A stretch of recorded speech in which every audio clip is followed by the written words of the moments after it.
Hoje o Fluminense vai enfrentar a União Espanhola, jogo importantíssimo para garantir que o Flu consiga chegar na última rodada com condições de se classificar para as oitavas da Sula sem depender dos playoffs. Então vem comigo para ficar por dentro de tudo sobre essa partida, horário, prováveis escalações, onde assistir. Meu nome é Julia Cunha e esse é Dominado pelo Flu.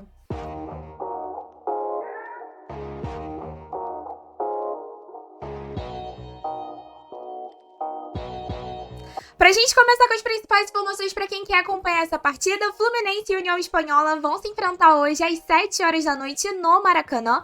Vai ter transmissão da ESPN e Disney Plus. E se você é aquela pessoa que gosta de resenhar sobre o Fluminense, quer estar junto com outros tricolores falando sobre o nosso Flusão, 4h30 da tarde a gente abre a nossa live onde a gente vai fazer o bolão para essa partida. E depois do jogo vocês colam aqui com a gente também, que a gente tem a nossa live pós-jogo.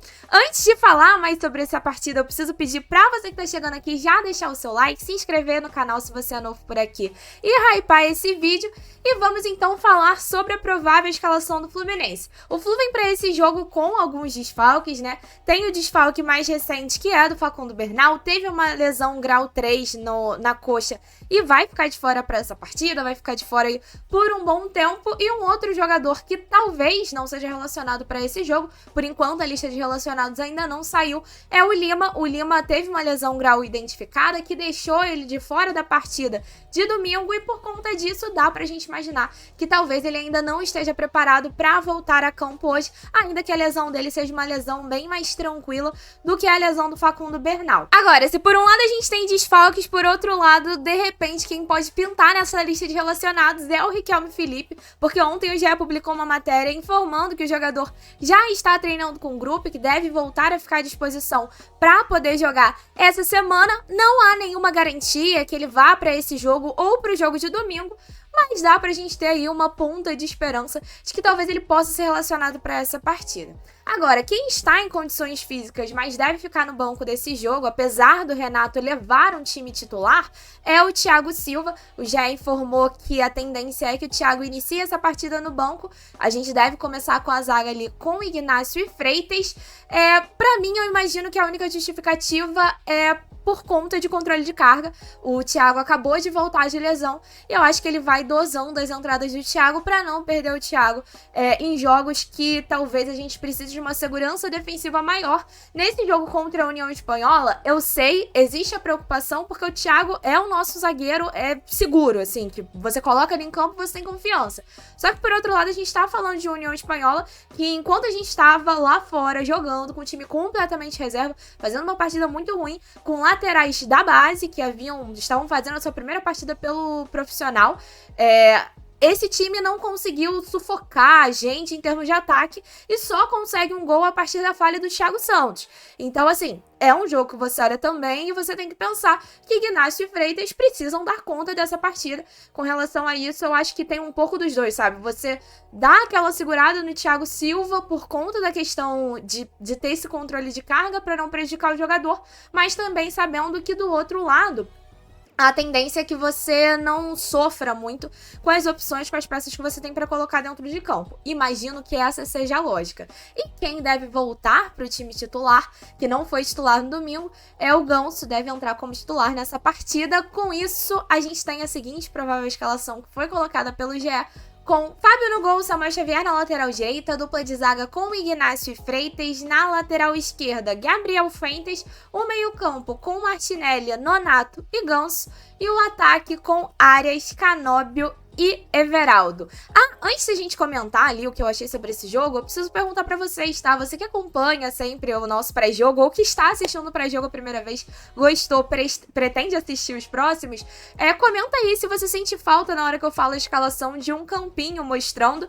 Eu já tentei fazer isso, eu precisaria procurar um programa que realmente funcionasse, que eu conseguisse usar, mas se for uma questão que vocês gostem bastante, que gostariam de ver por aqui, deixa aí nos comentários que eu posso tentar arrumar essa solução. Como eu vejo que assim funciona, eu mantenho assim, mas se vocês gostarem dessa forma com o campinho, posso tentar fazer isso para as próximas. Mas pra gente falar então, assim, a minha opinião sobre essa escalação, vou ali linha por linha, né?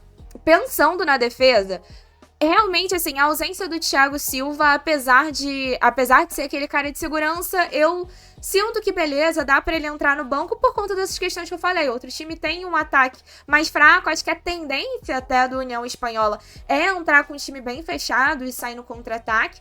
Pra mim, acho que, até pelo que a gente viu deles lá no Chile, o Fluminense tem conseguido dar conta, assim, Freitas e Ignacio tem conseguido dar conta. Talvez o que me incomode é você ter a insistência ali no Samuel Xavier, porque eu acho que o Guga faz uma boa partida. Tá, vamos lá. Apesar dos pesares ali na altitude, do que foi o jogo, acho que o Guga foi um dos caras que mais, assim, se entregou dentro de campo. Acho que foi o melhor ali dos jogadores de linha. Pra mim, o melhor, talvez, naquela atuação toda seja o Vitor Eudes. Mas acho que dos jogadores de linha, o Guga foi quem mais se entregou e quem jogou melhor. Então, eu daria essa oportunidade pro Guga, até porque o Samuel Xavier não tá passando 100% de confiança, né? Eu não tô falando também que o Guga passe, mas eu iria talvez fazendo revezão dos dois, colocando os dois pra ver o que eles conseguem entregar e pensar no que é essa montagem do time titular. Claro, assim, até pra pensar na montagem do time titular com o Guga, hoje é um pouco complicado, porque o Guga até agora não renovou contrato, né? Daqui a pouco pode assinar pré-contrato, mas enfim, tem contrato até o final do ano também. Então acho que dá pra pensar nisso.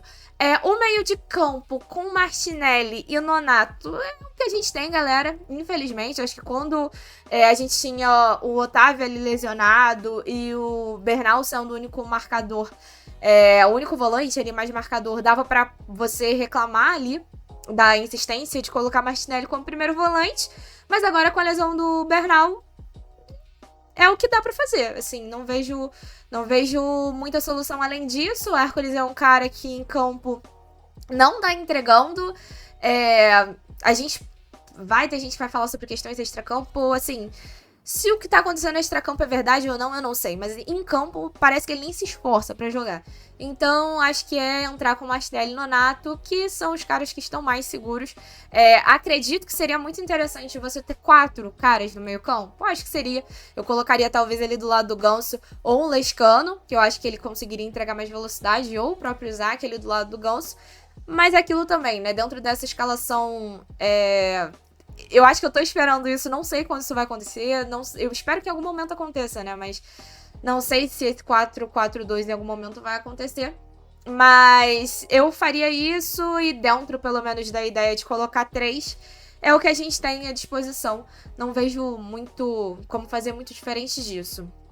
Não que não tenha como, né? Mas pensar que uma melhor opção agora para 3 homens no meio de campo com as opções que a gente tem, eu realmente não consigo pensar muito. Agora, no ataque, me incomoda a insistência do Canóbio. Porra, cara. O cara não tá entregando nada. Era um cara que ajudava defensivamente, mas acho que até nisso, em termos de marcação, não tá tão bem. Inclusive, um dos gols que acontece no último jogo parte de uma falha dele. Então, eu não sei o porquê insistir em Canóbio. Ainda mais que a tendência do União Espanhola é se fechar, que eu acho que faz todo sentido com a lógica de você ter o Ganso para tentar encontrar espaços. Também faria sentido você ter um cara que trabalhe melhor essa bola, e esse cara é o Keno. Mas eu não gosto do Keno. Mas o Keno também não tá tão seguro. De qualquer forma, se você comparar Keno e Canóbio, o Keno tá muito à frente. Até mal ele tá à frente do Canóbio. Então, assim, eu não entendo insistir no Canóbio. Não consigo entender realmente. Mas se colocar ele no meio, pode ser. Mas assim, na ponta eu não consigo entender o porquê dessa insistência. E sobre Everaldo, Serna, quem colocar, eu acho que eu entendo você manter o cara que é da posição. Porque ele é o cara da posição e porque do outro lado o Serna também não me anima tanto, assim. Nossa, é um cara que com certeza é muito melhor do que o Everaldo, eu não consigo dizer isso, então não é nem um pouco animador ter o Everaldo, mas ao mesmo tempo também não é aquele negócio como se, nossa, o Serna tá fazendo uma diferença extremamente positiva. Fez o gol no último jogo, mas também deu o lance que dá o contra-ataque, que faz o Galo conseguir abrir o placar. Então, né, você como é que se fala? Chovendo molhado, sabe? Não sei, uma dessas expressões aí. Gostaria de ver, assim, o Kelvin, que teve oportunidade eu vou chamar aqui de aspas, oportunidade na altitude de La Paz, que ele tem a oportunidade nesse jogo. Eu não tô falando que é pra entrar com o garoto no time titular, até porque a gente viu muito pouco lá, mas espero que ele tenha uma oportunidade ali nesse segundo tempo, uma oportunidade que a gente realmente tenha como chamar de oportunidade, já que a gente tá falando sobre questões de você jogar com um time realmente mais titular e mais arrumado, e ainda fazer esse jogo a nível do mar, né, em condições humanamente mais reais para você poder entregar um bom futebol. E ao mesmo tempo, se o Riquelme Felipe estiver à disposição, acho muito difícil imaginar o Renato colocando ele logo como titular, né? Normalmente esses jogadores que estão voltando de lesão, a não ser esses caras muito consolidados, como por exemplo o Thiago Silva, eles têm entrado no segundo tempo, e foi assim com o Isaac. Então, espero que ele também tenha alguma oportunidade, nem que seja no segundo tempo, se tiver realmente à disposição. E acho que basicamente, assim, esses são os meus comentários sobre essa escalação. Pra mim, é um time que, de novo, a gente tá falando sobre a União Espanhola, que é um time muito fraco e que não conseguiu se impor e fazer uma excelente partida com o nosso time reserva. Então eu não consigo olhar para esse time, ainda que eu considere que a escalação tem os seus problemas, que talvez não seriam as minhas escolhas, eu não consigo olhar para esse time e falar que esse time não tem condições de fazer uma boa partida contra a União Espanhola, porque a gente viu que a União Espanhola é muito fraco, mas enfim, né? Deixa aí a sua opinião nos comentários, qual seria o seu 11, eu imagino que a gente vai ver muito aí 4-4-2 ou até uma formação com 3 zagueiros, eu super entendo. Mas enfim, deixa aí nos comentários a sua opinião e vamos falar sobre como vem a União Espanhola. Segundo o GE, a tendência é que a União Espanhola entre em campo com o mesmo time que goleou o Deportes Concepción no domingo pela Copa do Chile. E aí eu fui ver quais jogadores tinham feito os gols nesse jogo, né? Quantos tinha ficado esse placar. Foi um jogo que a União Espanhola venceu por 5-1. Só que eu reparei que a escalação que o GE colocou no site não foi a mesma escalação que foi titular nesse jogo.